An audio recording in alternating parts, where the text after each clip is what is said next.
안녕하세요.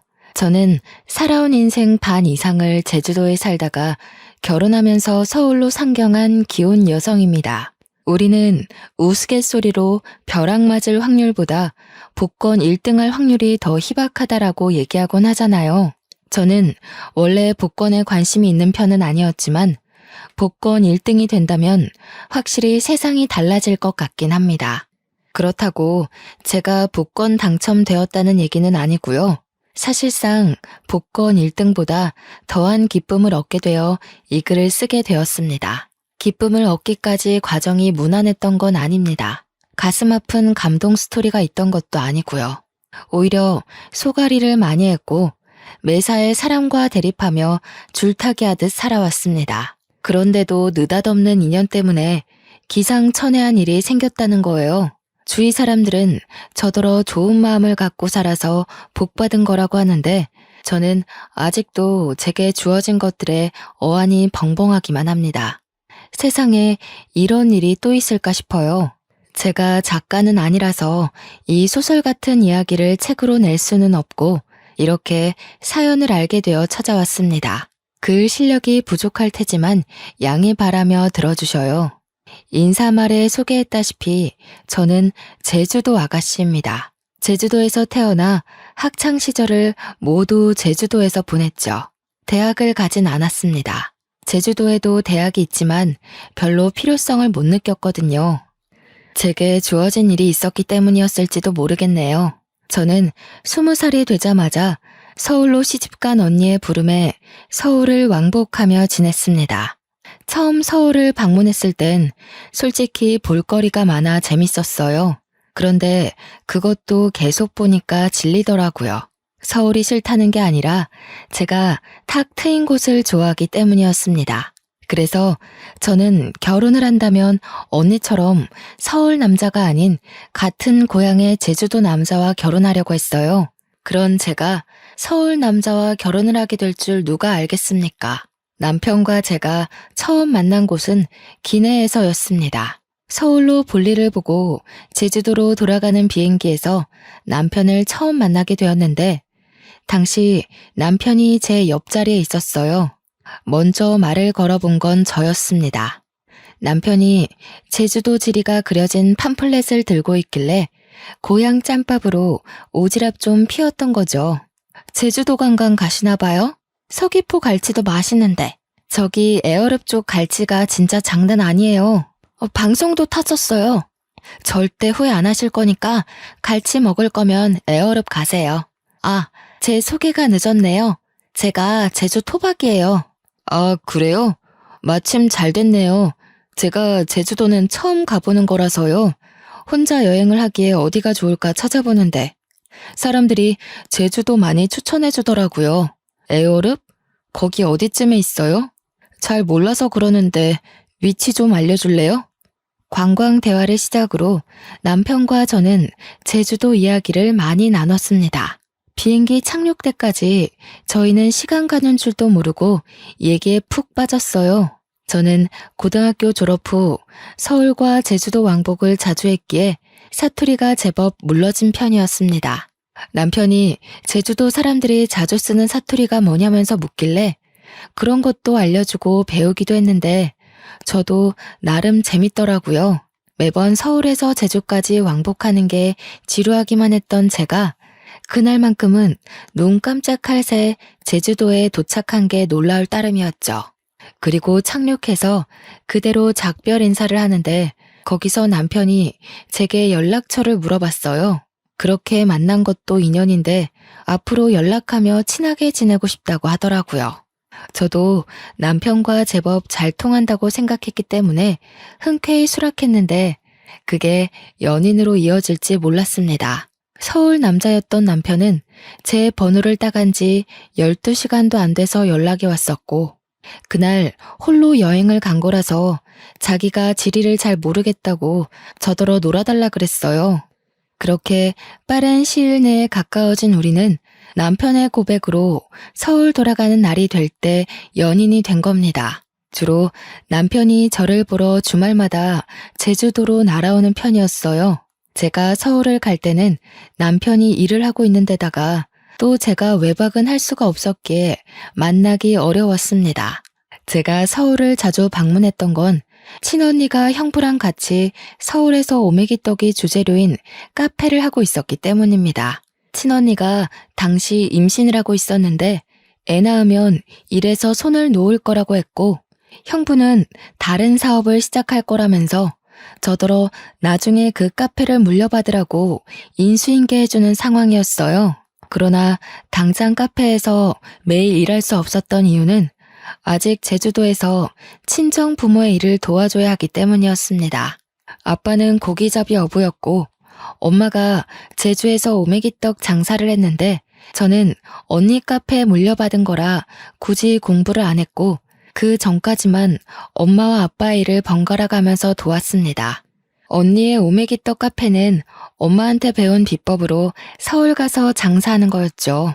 어쨌든 그렇게 남편이 주말에 제주도로 오면 하룻밤 자고 올라가고 그랬습니다. 친정 부모님이 보수적이기 때문에 제가 외박을 할 수 없어서 밤늦게까지만 같이 놀다가 남편은 모텔에서 숙박하고 저는 집에서 자는 데이트를 이어갔어요. 그러길 반복하다 보니 남편이 저더러 하루 종일 같이 있고 싶다고 저랑 있으면 생기가 돋고 즐겁다면서 결혼하자고 하는 겁니다. 당시 제 나이가 32살이긴 했지만 그때의 삶에 만족했기에 결혼에 대해선 생각도 해본 적 없었습니다. 원래 청혼은 이렇게 당황스러운 건가 싶었지만 저도 남편을 너무 좋아했기 때문에 깊게 고민하지 않고 결혼을 약속하게 되었죠. 결혼의 시작은 합가였습니다. 제가 모은 돈이 적기도 했고 시모 말이 제가 살림을 할 줄 모르니까 합가부터 시작을 하라고 하더라고요. 남편은 저한테 결정권을 줬기에 제 대답이 곧 답이었는데 저는 시모의 제안을 수락했습니다. 남편에게 더 좋은 아내가 되고 싶어서 시모한테 살림을 배워야겠다고 생각했거든요. 시부는 워낙 바쁜 사람이라 항상 새벽 일찍 나가고 저녁 늦게 들어온 사람이었는데요. 사업장의 오너라고 했으니까 어쩌면 당연한 거였어요. 그래서 시부는 제가 거의 얼굴 마주할 일이 별로 없었습니다. 거의 일주일에 3번 볼까 말까 했어요. 결혼식 때 말고는 인사도 제대로 나눠본 적이 없어서 효도하고 싶어도 기회가 전혀 없었어요. 남편은 시부를 너무 신경 안 써도 된다고 하더라고요. 원래 바쁜 사람이라서 누가 챙겨주는 것도 아마 부담스러워할 거라고 말이죠. 그때부터 저는 시부의 안부를 굳이 궁금해하지 않았습니다. 저는 시집을 가면서부터 친정 일을 못하게 된 대신 친언니 카페로 매일 출근을 할 수 있는 여건이 되었는데요. 이제부터 출근을 하겠다고 시모에게 미리 알렸더니 시모가 그것을 못마땅해 하더군요. 그걸 꼭 지금 다녀야 되겠니? 그리 급한 것도 아닌 것 같은데. 결혼 생활에 적응하고 나면 다녀도 되는 거 아니냐? 언니 출산 일이 얼마 안 남아서요. 저희 사정도 좀 급한 상황이에요. 제주도 살 때는 거리 때문에 자주 못 다니고 있었거든요. 여기서는 그리 멀지 않아서 빨리 배울 수 있을 것 같더라고요. 그럼 내가 제대로 살림도 못 가르치겠네. 너희 분가하려면 살림을 빨리 배우는 게 좋을 텐데. 섬에서 올라왔으니 모르는 게 많을 거 아니야. 서울집이랑 섬집은 많이 다르다. 예, 네가 제주도에서 어떤 집에 살았는지 모르겠는데 서울 아파트는 그런 데랑 차원이 달라서 배워야 할 게 수두룩해. 언제 다 배워서 네 남편 챙기려고 그러니? 제가 서울집을 안 가봤겠습니까? 저희 친언니 부부네 집이 서울입니다. 대화를 좀 하다가 알게 된 거지만 시모는 제가 제주도 섬에서 올라온 처녀라는 것에서 수준 차이 난다고 생각하고 있었어요. 아무리 꼬질꼬질하게 있어도 서울 사람은 귀티가 나고 아무리 치장을 해도 섬 사람은 빈티가 난다는 생각이더라고요. 그건 조금만 대화를 해봐도 느껴지는 부분이었습니다. 당연히 불쾌했죠. 그러나 시모가 제게 직접적으로 욕하는 것도 아니었고 은근히 무시하는 경향으로만 툭툭 던졌던지라 제가 대놓고 시모 말에 불쾌함을 드러내기가 애매했어요.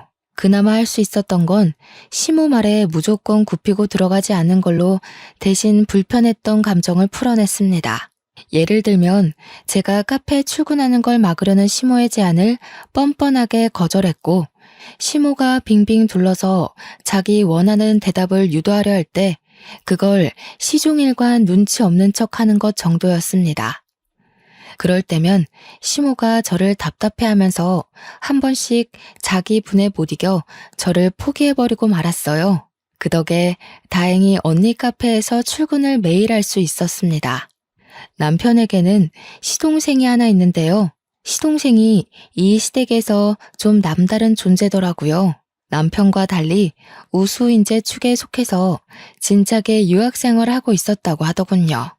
남편은 공부머리가 뛰어나지 않아서 시부가 유학 제안을 했었지만 바로 거절했다고 했고요. 그래서 시댁은 다른 집과 다르게 희한하게도 장남보다 차남이 우대받는 입장이었습니다. 몰랐는데 시모가 제게 촌스럽다고 은근히 돌려서 서울 여자들이랑 비교했던 것처럼 남편한테도 은근히 시동생과 비교를 하지 뭡니까? 넌 내년에 봉급 얼마나 오른다니? 그래도 다닌 지 오래됐는데 이제 좀 확 오를 때 되지 않았나? 그놈의 쥐꼬리만한 월급 때문에 내가 다 답답하던데. 공무원이 올라봤자죠. 엄마가 생각하시는 만큼 오를 리 없으니까 그만 좀 물어보세요. 어차피 저한테 별다른 관심 없으시잖아요. 얘 봐라. 잔소리도 다 어미의 애정이야. 내가 진작에 사업 하나 해보라고 했잖니. 요즘 같은 세상에 공무원 하나 해가지고 뭐 해먹고 살래? 네 동생 봐라. 벌써 그 나이에 한 달에 용돈만 돈 100만 원씩 보낸다. 내가 이걸 장남한테 받아야지 막내한테 받는 게 말이니? 어떻게 돈 불릴 궁리를 안 하는가 몰라. 시댁에서는 시부도 사업을 하고 있었고 시동생도 사업을 막 시작해서 단번에 성장했다고 했습니다. 그런 집안에서 남편만 공무원으로 안정직에 있는 상황이었는데요. 어떤 집안에서는 공무원이 남편 감으로 딱 좋다고 칭송하는데 시모는 돈이 확확 튀면서 졸부같이 사는 걸 좋아하는 것 같았습니다. 그렇다고 제가 친언니의 개인 사업을 물려받는 건 또 안 좋아했어요. 혹시라도 제 사업이 잘 돼서 자기네 식구보다 잘 나갈까봐 염려하더라고요. 무조건 자기 집에서 성공하는 사람이 있어야 된다고 보는 듯 했습니다. 남편은 내성이 생긴 건지 시모 말에 대강 대답할 뿐 별다른 감정을 드러내지 않았습니다. 옆에서 듣기만 해도 제가 대신 화가 나는데 정작 당사자가 가만히 있으니 제가 뭐라 나설 수는 없겠더라고요. 그래서 주로 뒤에서 남편을 위로해주기만 했습니다. 어머님 말 너무 신경 쓰지 마.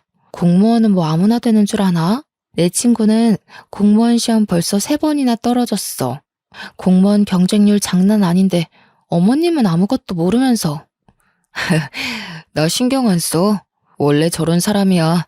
나 때문에 당신이 신경 쓰는 것 같은데 당신이야말로 내 걱정은 마. 그래도 걱정해줘서 고마워. 당신이 옆에 있어서 내가 좀 숨 쉬어진다. 남편이 자기는 사춘기를 지나고부터는 시모의 잔소리를 그러려니 체념하고 산다고 했어요. 별로 타격도 없대요. 그러면서 시부가 자기 공무원 꿈을 응원해줬는데 그것만으로 충분하다고, 시부는 오히려 사업하는 시동생 걱정으로 마음 졸인다고 했습니다. 시부가 사업을 하는 사람이기에 사업의 위험성을 잘 알고 있어서라고 했어요. 자꾸 이렇게 자리 없는 시동생 얘기가 나오니까 결혼식에서도 본 적 없는 시동생이 문득 궁금해지더라고요. 남편한테 슬쩍 물어봤더니 남편 말로는 시동생이 똑똑한데 얼굴도 자기보다 잘생겨서 잘나긴 했다고 하더군요. 얼마나 잘났길래 시모가 저리 차별을 하는 건가 괜히 샘통이 났습니다. 그렇게 하가 생활 3년이 지났을까요? 그토록 궁금하던 시동생이 귀국한다는 소식이 들려왔어요. 그날은 시댁에서 완전 명절 분위기였습니다. 시동생이 온다니까 저도 들뜨긴 했는데 한편으로는 남편이 걱정되는 겁니다. 시동생이 완전 한국으로 정착하러 온다는데 없는 사람과도 제 남편을 그렇게 차별했잖아요. 그런데 같이 살기까지 하면 얼마나 더 비교를 하겠어요? 불안과 호기심에 저는 그날 카페 일도 안 나가고 시모랑 같이 음식을 준비했습니다. 그렇게 저녁 시간이 되었는지도 모르고 진수성찬을 차리고 있었는데요.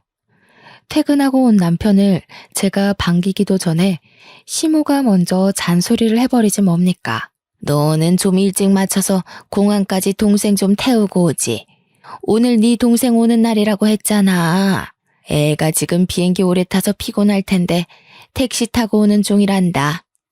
공무원이 어떻게 일찍 맞춰요? 제가 월차 연차 낸 적은 있어도 어디 마음대로 일찍 퇴근하는 거 봤어요? 지난번에도 말씀드렸던 것 같은데요. 그러니까 말이다. 네가 진작에 사업을 해서 대표 자리 떡하니 맡고 있었으면 시간 구애받지 않았을 거 아니냐. 우리 집 남자들 사주는 죄다 사장인데 너는 누굴 닮아서 그렇게 도전 정신이 없니? 이쯤 되니까 저는 얼굴도 모르는 시동생이 궁금한 걸 넘어서 참 얄미웠습니다. 남편이 익숙해져 괜찮다고 했지만 어느 누가 비판받는 것에 적응이 되겠습니까? 아마 그건 마음속 관역이 닳고 닳아서 화살이 그냥 통과될 만큼 너덜너덜해진 걸 거예요. 마침내 시동생이 도착했고 초인종 소리에 시모가 불이 나게 달려갔습니다. 아이고 내 새끼 고생 많았다. 세상에 왜 이렇게 말라졌어? 밥도 제대로 못 먹고 일만 한 거 아니야? 요리하는 사람 좀 고용해서 끼니를 제대로 챙기지. 아무리 그래도 거기 음식 자체가 내 입맛에 안 맞더라고. 엄마가 해주는 밥 먹고 싶어서 죽는 줄 알았어. 그래서 더 빠진 건가? 근데 형은? 몰라. 동생이 왔는데 나와보지도 않네. 일단 손부터 씻고 와서 앉아. 엄마가 너 좋아하는 걸로 잔뜩 차려놨어. 남편이 퇴근한 뒤 아직 씻고 있었기에 남편 대신 제가 나가서 시동생에게 인사를 했습니다. 남편이 시동생을 잘났다고 엄청 자랑을 했었잖아요. 그런데 솔직히 실제로 보니까 제 남편이 더 잘나 보였어요. 일단 외적으로는 제 남편이 더 키가 컸고 체격이 좋았습니다. 시동생은 좀 마르고 허여멀건한 데다가 약간 멸치상이었어요. 공부 잘하는 괴짜처럼 생겼더라고요. 제가 우리 남편 와이프라서 남편 편을 들려는 게 아니고요. 정말 남편이 시동생을 한참 좋게 평해준 거였다니까요. 그러니까 제 눈에 시모는 시동생이 돈을 많이 벌어서 그거 하나만 가지고 좋아하는 것 같았어요. 형수님, 형한테 얘기 들었습니다. 듣던 대로 인상이 부드러우시네요. 형이 얼마나 형수님 자랑을 하던지. 저도 형수님처럼 좋은 여자 만나서 결혼하고 싶어요. 시모 때문에 시동생을 미리부터 미워하고 있었지만 막상 시동생을 만나니까 제가 얄미워했던 게 미안할 만큼 성격이 동글동글하고 좋더라고요. 그 순간 누구한테도 해보지 않을 불평이었는데도 시동생을 욕했던 제 자신이 부끄러웠습니다.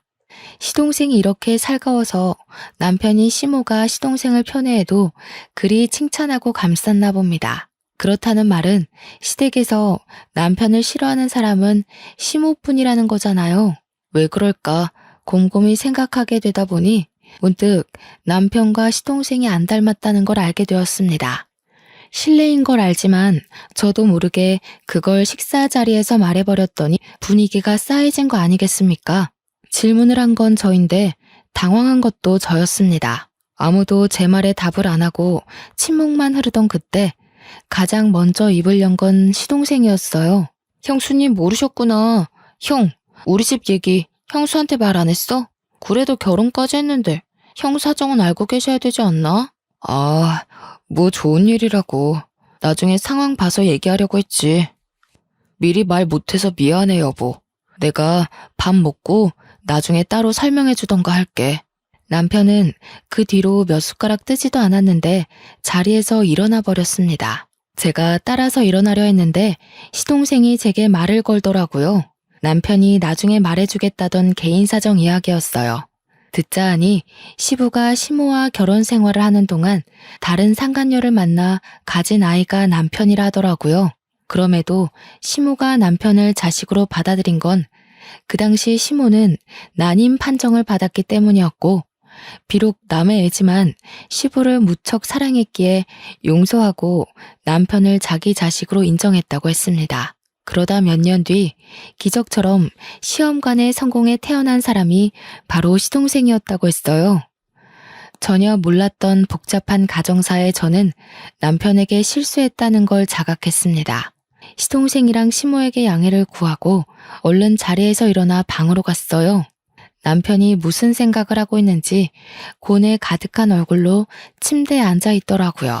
남편이 왜 시모에게 그런 취급을 받고 살았는지 알게 되니 남편의 처지가 참 불쌍하다고 느껴졌습니다. 태어났을 뿐인데 세상에 낙인 찍힌 셈이잖아요. 이 사실이 드러날 때마다 얼마나 손가락질을 많이 받았겠습니까? 저는 그 사실을 더 이상 언급하지 않고 남편을 조용히 위로해줬습니다. 남편은 거실에서 자기 얘기하는 게 들렸는지 저더러 미리 말 못해서 미안하다고 하더라고요. 이혼하자고 해도 자기 잘못이니까 받아들이겠다고도 했어요. 당신이 나한테 실수를 한 것도 아닌데 우리가 왜 이혼을 해? 당신 나한테 한 번도 실망시킨 적 없고 남편 노릇 못한 적도 없고 속상하게 한 적도 없었어. 내가 보기엔 적어도 어머님보다는 신이 좋은 사람 같아. 제 위로에 남편이 웃음을 흘렸습니다. 저를 안아주면서 고맙다고 역시 저랑 결혼하길 잘했다고 하더군요. 결혼 전이나 후나 자기를 웃게 하는 사람은 저밖에 없다면서요. 남편과 저는 저희 나름대로 스스로 마음을 보호하면서 지냈는데요. 무슨 중고등학생 양아치 놀이도 아니고 시모뿐만 아니라 시동생까지 문제가 있더라고요. 그동안 멀리 떨어져 있어 몰랐을 뿐 시동생 또한 남편을 은근히 무시하는 경향이 있었습니다. 둥글둥글한 성격으로 보였던 건 사업을 하는 사람이었기 때문에 습관적으로 비즈니스 태도가 배어 있었기 때문이었어요. 한 두세 달 지내다 보니까 완전히 보이더라고요. 아주 자기 엄마랑 똑 닮아선 제 남편에게 형형거리면서 뻔뻔한 요구를 다 하더라니까요. 형, 이번에 아빠 생신 선물 차 한 대 바꿔드릴까 하는데 돈 좀 보탤 수 있겠어? 나 혼자 해도 괜찮지만 그래도 형제니까 같이 하는 게 좋을 것 같아서. 벌써 아빠 생신이구나. 같이 하면 좋긴 하겠네. 내가 시간이 안 돼서 따로 같이 사러 가주진 못할 것 같다. 얼마 정도 하는데? 아동 비용도 내가 댈게. 우리 사이에 이동 비용은 무슨? 어차피 나 아는 사람 차센터에 가서 살 거라서 1억 5천인데 내가 8천 할 테니까 형이 7천만 보태줘. 시동생은 부탁은 다 저런 식이었습니다. 갖가지 그럴싸한 이유를 들먹이며 남편의 주머니를 털려고 했어요. 그럴 때마다 남편은 할 수 있는 선에선 보탬이 되었지만 저렇게 몇 천이나 보태어야 하는 일엔 매번 고개 숙이며 미안하다고 하는 게 사과하기 일쑤였습니다. 그러면 시동생은 자기 작전에 성공했다는 듯 으쓱거리면서 남편의 사정을 몰랐던 척했어요. 아, 깜빡했다. 형 공무원이지. 요즘 주변에서 억소리 나는 사업주들만 만나다 보니까 형 공무원이라는 걸 생각 못했네. 미안해. 이런 식으로 아주 거만하기 짝이 없게 남편을 놀려주고 떠나더라고요. 시모처럼 대놓고 구박하는 것도 아니고 남편 생각하는 척하면서 교묘하게 사람 속을 뒤집어 놓는 거 아니겠어요? 남편 말로는 시동생이 큰돈 만지는 사람이다 보니까 진짜 자신의 주머니의 사정을 깜빡해서 그러는 거라고 생각했는데 제 눈에는 아무리 봐도 시동생의 괘씸한 고의로 보였습니다. 시동생이 오기 전에는 시모 한 명이 남편을 괴롭혔다면 이제는 그 스트레스가 2배가 되어버린 것 아닙니까? 남편은 제가 끼니를 잘 챙겨주고 따로 건강영양제까지 챙기는데도 갈수록 기운이 빠지고 수척해졌습니다. 이게 다 시모랑 시동생 때문이라고 생각했어요. 차라리 저를 괴롭혔으면 좋겠다고 생각할 정도였다니까요. 남편 없을 때는 제게 고나리질하지만 남편이 있기만 하면 시모와 시동생의 목표물은 남편으로 돌아섭니다. 제가 뒤에서 남편에게 위로하고 챙기는 것도 한계가 있었어요. 남편에게 제가 별다른 힘이 되어주지 못하는 것 같자 저는 남편에게 우리 그만 분가를 해보는 게 어떻겠냐고 제안했습니다. 우리 대출 받아서 분가하자. 같이 모으고 있던 돈까지 합치면 작은 집 정도는 구할 수 있잖아. 당신 이렇게 기운 없어지는 거 못 보겠어. 이대로면 나 당신 말도 안 듣고 어머님이랑 도련님한테 싸움 걸지도 몰라. 저는 제주살이를 하면서 어릴 때부터 아빠와 엄마의 직장을 놀이터처럼 놀러 다녔다 보니 진상인 사람들을 익숙하게 봤습니다. 그때마다 제가 부모님 지키겠다고 7살 어린 나이에 어른에게 주먹질을 하고 그랬어요. 그래서 부모님께도 많이 혼이 났었어요. 혹시라도 제가 다른 데 가서 사고를 칠까봐 걱정해서였겠죠. 오랜만에 진상인 사람들 만나니까 과거에 들끓던 에너지가 올라오는지 저는 정말 시무랑 시동생과 다툼을 일으킬 것 같았어요.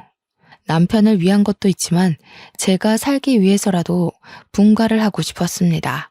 남편은 생각해보겠다고 하더니 하루 뒤에 바로 긍정적인 답변을 주었어요. 그 뒤론 망설이지 않았습니다. 하루라도 빨리 시모와 시동생을 남편과 떼어놓고 싶어서 저녁 식사 자리에서 얘기를 했어요. 저희가 분가를 하겠다고 시모에게 알리자 역시 예상했던 대로 시모는 돈도 없는 것들이 살림 돕는 생각 있냐고 성질을 부렸습니다. 버는 사람 따로 있고 쓰는 사람 따로 있어? 혹시라도 우리한테 손 벌릴 생각이면 말하라. 지금 애비랑 동생이 돈 잘 번다고 콩콩물 좀 떨어지지 않을까 생각하나 본데 절대 그럴 리 없다. 우리가 알아서 할 거니까 엄마는 신경 쓰지 마세요. 손 벌릴 생각 없으니 분가할게요. 아버지한텐 제가 따로 연락드리겠습니다. 왜 그래 형? 내가 와서 불편해서 그래? 그럼 그냥 형이 있어. 내가 따로 독립할게. 형 돈도 없으면서 왜 굳이 바보 같은 짓을 해? 이럴 때면 진짜 나이 거꾸로 먹는 것 같다. 바보? 시동생의 섬나는 발언에 저는 남편의 아내로서 더 이상 듣고만 있을 수 없었습니다. 그래서 저도 모르게 제주살이 하면서 억세졌던 성격이 불쑥 튀어나와 버렸지요. 다들 돈 하나름 쥐어줘 보거나 그런 말씀들 하세요. 맨손에 맨입으로 돈 없네 마네. 남의 주머니 사정 놀리지 마시고요. 그렇게 돈이 많으면 좀 뿌려보시든가요. 그래야 우아하면서 입 벌리고 부러워하기라도 하죠. 맨날 말로만 떵떵거리지 큰 돈 만진다는 게 진짠지 아닌지 알 수가 있나? 뭐라고요? 형수님, 무슨 말씀을 그렇게 하세요? 아무리 섬 구석에서 덜 배우고 컸다지만 저도 엄연히 시댁 사람입니다. 말 가려주세요. 공무원이라고 무시하는 요즘 세상에 시댁 사람, 친정 사람이 어딨대요? 지금은 명절도 안 챙기고 다들 여행 가기 바쁜 시대예요. 시댁 사람은 무슨? 어머, 얘가 오늘따라 왜 이러니? 너 약 먹었어? 그게 무슨 말버릇이야? 세상에 어느 며느리가 너처럼 어른 앞에서 입을 함부로 놀린다니? 어머님도 그러시는 거 아니에요. 어머님 친구 없으시죠? 제가 볼 땐 사람들이 어머님이랑 대화 조금 해도 다 떨어져 나갈 것 같은데. 그래서 더 돈으로 치장하고 사람들 마음 사려는 거죠? 시모는 제 말에 뒷목을 잡으면서 벌떡 일어났습니다. 제 얼굴로 올려는 손을 남편한테 붙잡히는 바람에 화만 버럭 냈어요. 그날은 제가 시댁을 들어오고 시댁에서 처음으로 대판 말다툼이 벌어진 날이었습니다. 제가 굽히지 않으니 상황은 극에 달하기까지 했는데요. 급기야 시동생이 시부한테 연락해서 시부까지 일을 중단하고 시댁으로 찾아오는 사태가 벌어졌어요. 저희가 얼마나 시끄럽게 싸움을 하고 있었으면 시부가 들어오는 소리를 못 들었지 뭡니까. 시부가 고함을 치는 바람에 저희 다툼이 무 자르듯 뚝 끊겨버렸습니다. 하필 제가 건방지게 막 소리를 지르고 있던 때라 저만 순식간에 죄인이 된 기분이었어요. 그리고 태세 전환 빠르게 들어간 시모는 주저앉으며 눈물을 터뜨렸고 시동생은 지 엄마를 달래줌으로써 저는 더 악질 며느리처럼 보이게 되었죠.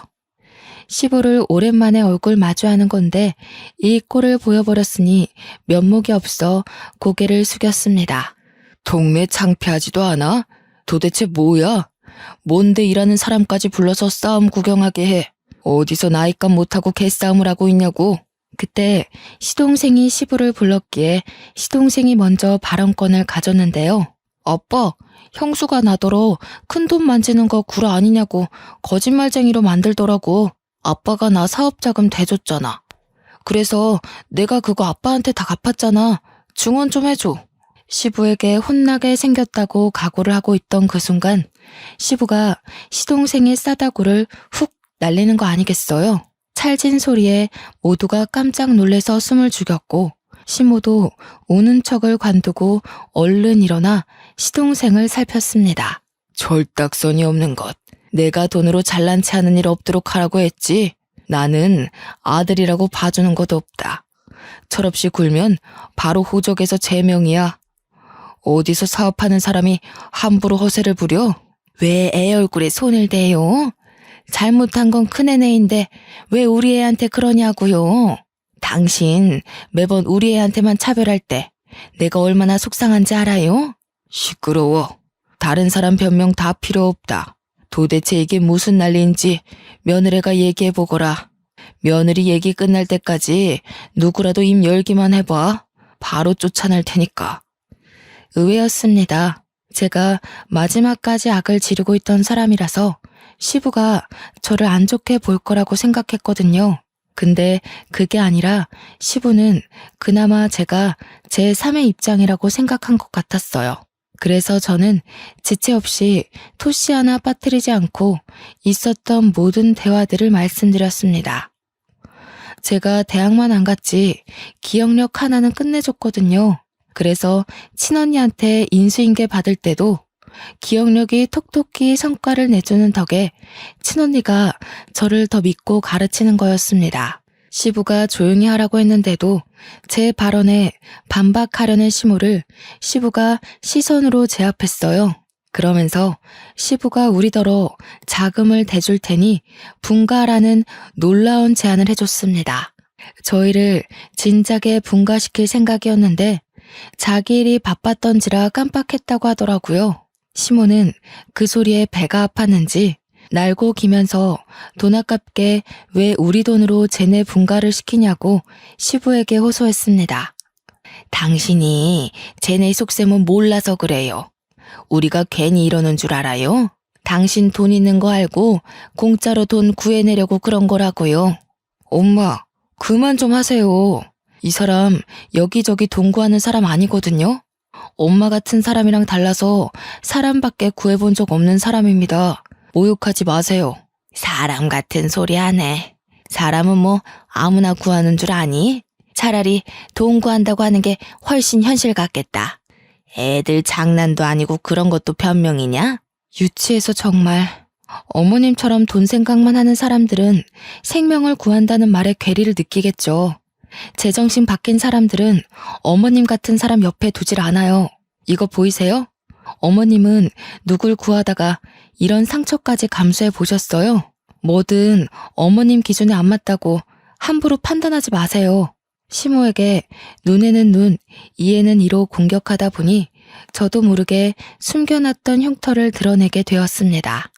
유치한 다툼인 걸 알지만 시모 화를 복돋는 데는 이만한 공격이 없더라고요. 제 흉터를 보고 시모가 살짝 흠칫하긴 했지만 또 자기만의 해석으로 맞대응을 하려고 했는데요. 그때 시모를 밀치고서 시부가 제 앞을 차지해오는 거 아니겠습니까? 설마 며느리야? 그 상처 어떻게 다친 거야? 어디서? 언제 그렇게 됐어? 너 제주도에서 살았다고 했었지? 설마 그게 그 흉터랑 관련이 있니? 예? 이건 제주도에서 한 13년 전인가? 아빠랑 같이 낚시 나갔다가 우연히 물에 빠진 사람을 구했었는데 그때 다쳤어요. 네가 구했다는 사람이 혹시 연령 좀 있는 아줌마였어? 키가 좀 작고 분홍색 셔츠에 빨간 긴 치마를 두르고 있지 않았니? 어머, 아버님께서 그걸 어떻게 하셨어요? 그 아줌마랑 아시는 분이에요? 설마 아줌마 위급하실 때 옆에 계셨던 분이 아버님이셨어요? 13년 전 일이라 기억이 가물가물할 수 있지만 제가 기억력이 좋은 편이라고 했잖아요.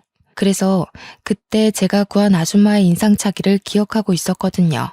제가 가까운 배 위로 아줌마를 올리자마자 누가 신고를 했는지 이미 해경이 빠르게 당도했었고 그 정신없는 상황에서 저는 시부 얼굴까진 확인하지 못했습니다. 저도 다쳤던지라 해경의 도움을 받아 병원에 가버렸기도 했거든요. 시부는 저의 증언에 충격 먹은 표정을 하고 있더니 곧 제 손을 꼭 잡았습니다. 그 이후 시부가 줄줄줄 얘기해주는 사실에 놀란 건 오히려 저희 쪽이었어요. 알고 보니 제 남편의 친모였던 아줌마가 시한부 인생을 살고 있었는데 요양을 한다고 제주살이를 시작했었대요. 바다가 보고 싶다는 아줌마 말에 시부는 배까지 빌려서 아줌마와 같이 바람을 쐬었는데 시부가 잠시 자리를 비운 사이 배가 흔들렸고 그 바람에 아줌마가 바다에 빠졌다고 하는 겁니다. 우연히 거길 지나갔던 사람이 바로 저와 아빠였던 거예요. 아빠랑 배낚시를 하고 있던 저는 당시 고등학생이었는데 제가 먼저 그 상황을 먼저 목격했거든요. 그래서 물에 빠진 아줌마를 보자마자 망설임 없이 뛰어들었어요. 그런데 아줌마를 건져 올리는 과정에서 바위에 세게 부딪히는 바람에 다리에 커다란 생채기를 내고 말았죠. 피가 뚝뚝 떨어지는 와중에도 저는 사람을 구하느라 정신이 없었고 뒤늦게 달려온 아빠가 제 다리를 살폈습니다. 그 상황에서 아마 시부는 아줌마를 살리기 위해 인공호흡을 하고 있었던 걸로 기억해요. 정신이 없던 와중에도 시부는 제 다리에 난 상처를 유심히 보았나 봅니다. 시간이 흘렀는데도 상처를 보고 단번에 기억을 떠올리다니. 그 당시 제가 아줌마를 살렸지만 원래 아줌마는 시한부였기 때문에 4달 후 사망했다고 합니다. 그러면서 아줌마가 죽기 전에 자기를 살렸던 저를 꼭 만나고자 했다고 방방곡곡 찾으려고 했다는 거였죠. 그런데 저를 찾기란 쉽지가 않았고 아줌마는 결국 저를 만나보지 못하고 세상을 떴답니다. 충격적인 과거일을 읊어주면서 시부는 눈물까지 흘렸습니다. 내가 너를 얼마나 찾았는데 이렇게 바로 옆에 있는 줄도 몰랐구나. 내가 지질이도 바보였다. 며느리로 둔 지 수년째인데 이 사실을 이제 알다니.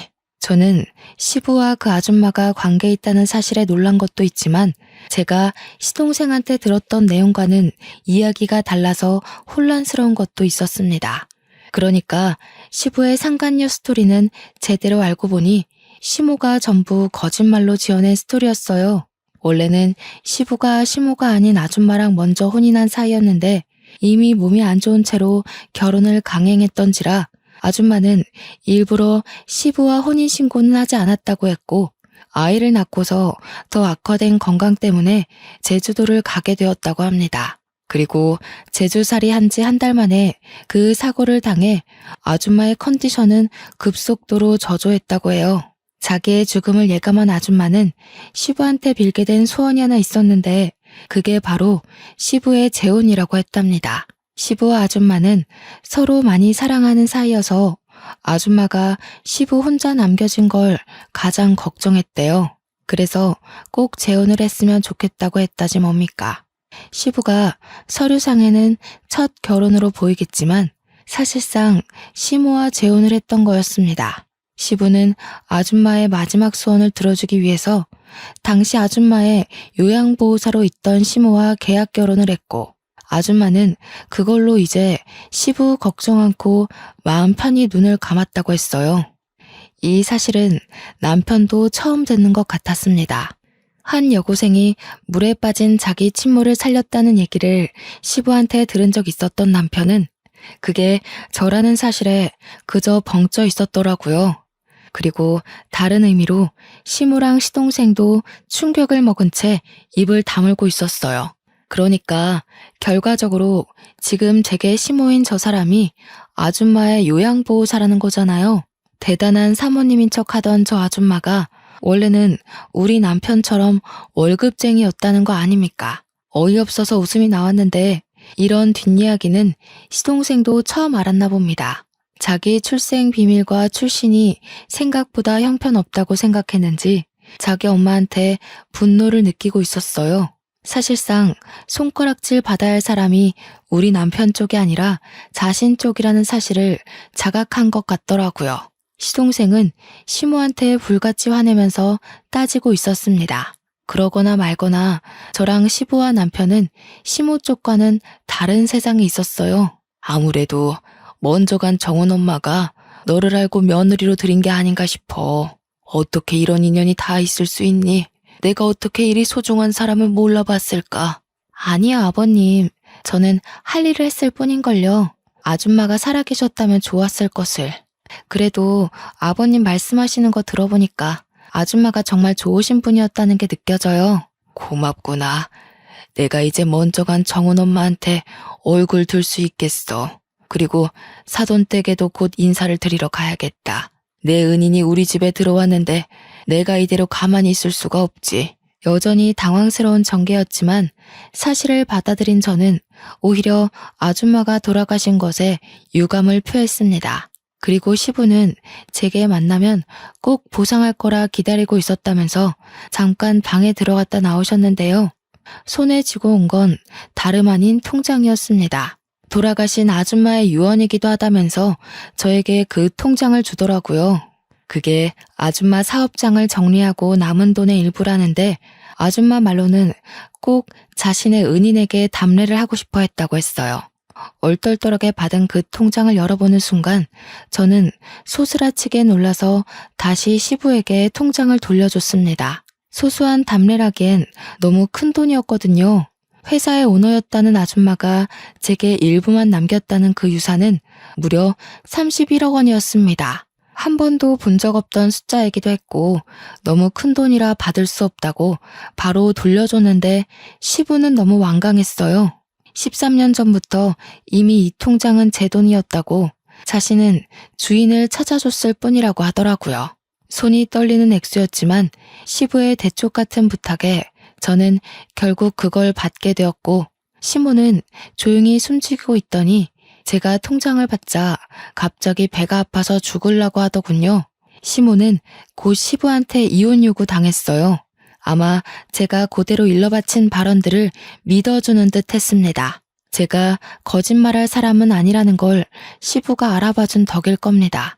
결국 시부모는 이혼을 했어요. 시부가 소송 비용 드리고 싶지 않으니 조용히 도장 찍으라고 하는 걸 저와 남편은 곁에서 구경했습니다. 시모의 초라한 처지를 보고 있자니 남편 복수가 완벽하게 된 기분이라 시원했어요.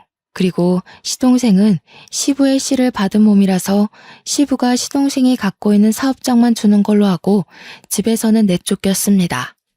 그날이 시댁 사람들과 처음 다툰 날이었는데 그게 마지막 다툼이 되어버린 셈이었네요.